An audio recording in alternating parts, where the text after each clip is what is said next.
Hello friends, সকলকে রত্নাস কিচেনে স্বাগত। আজকে আমি বানাবো একটা ম্যাগি রেসিপি।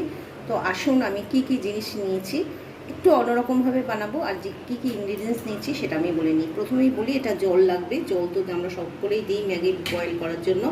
তো ম্যাগি নিয়েছি কাঁচা লঙ্কা, পেঁয়াজ কুচি, টমেটো কুচি, পাতি লেবু নিয়েছি, ম্যাগি মশলা নিয়েছি, গোলমরিচের গুঁড়ো নিয়েছি, সয়া সস, আর নিয়েছি চিলি গার্লিক সস। একটা বোল বসিয়ে দিয়েছি, আর দিয়ে দিচ্ছি জল আন্দাজ মতন, 1 কাপ জল দিলাম। আর দিয়ে দেবো এবার পেঁয়াজ কুচি।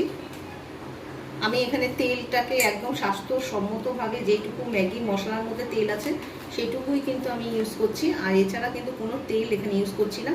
আপনারা একবার অবশ্যই এইভাবে একটু ট্রাই করে দেখবেন। দিয়ে দিচ্ছি টমেটো কুচি। একটুখানি আঁচটাকে জোর করে দিয়ে এটাকে বয়েল করে নেবো। একটু হয়ে গেছে, এবার দিয়ে দেবো আমি ম্যাগি মশলা। এটা তো অবশ্যই দিতে হবে, আমি অন্য কোনো মশলা দিচ্ছি না, যেহেতু একটু সস দিচ্ছি। তো এইভাবে একবার কিন্তু বাড়ির মানে সকলকে যারা যারা ম্যাগি খেতে ভালোবাসে তাদের কিন্তু অবশ্যই একবার করে খাওয়াবেন, ভীষণ ভালো হয়।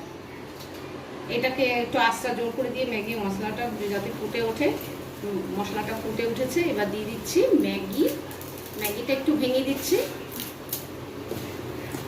এবার এটাকে বয়েল হতে দেবো। ম্যাগিটা ফুটে উঠেছে, এবার দিয়ে দিচ্ছি একটু ডার্ক সয়া সস।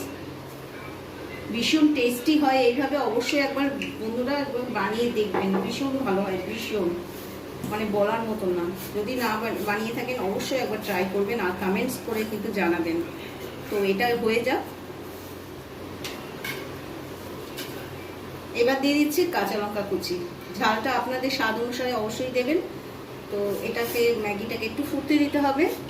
দিয়ে দেব গার্লিক চিলি সস। এই সসটা আমার খুব প্রিয় সস, আমি যে কোনো এরকম ধরনের চাইনিজ রান্না বা কোরিয়ান রান্নাতে অবশ্যই কিন্তু দিই। আপনারা চাইলে কিন্তু এইটাকে ঘরে রাখতে পারেন, এরকম ধরনের রান্নায় অবশ্যই ব্যবহার করতে পারেন। তো এটা একটুখানি ফুটে উঠুক। এবার দিয়ে দেবো গোলমরিচের গুঁড়ো। এটাও আপনাদের স্বাদ অনুসারে দেবেন, কারণ লঙ্কা অনেকটাই গেছে, চিলি গার্লিক সস ওটার মধ্যেও কিন্তু ঝাল আছে। আর এবার সবার শেষে দিয়ে দিচ্ছি পাতিলেবুর রস। এটা কিন্তু দিতে অবশ্যই ভুলবেন না, এরকম ধরনের ম্যাগি ট্রাই করবার জন্য এই লেবুটা কিন্তু অবশ্যই দরকার হয়। তো ম্যাগিটা প্রায় রেডি হয়ে গেছে, আর আমি বেশি ফোটাবো না। এবার আমি পরিবেশন করে দেখাচ্ছি কেমন লাগলো এই ম্যাগি রেসিপি। যদি ভালো লেগে থাকে অবশ্যই লাইক, শেয়ার, কমেন্টস করবেন। আর যারা সাবস্ক্রাইব করছেন না, প্লিজ প্লিজ প্লিজ আমার পাশে থাকবেন, সাবস্ক্রাইব করবেন। ভালো থাকবেন, সুস্থ থাকবেন, বাই।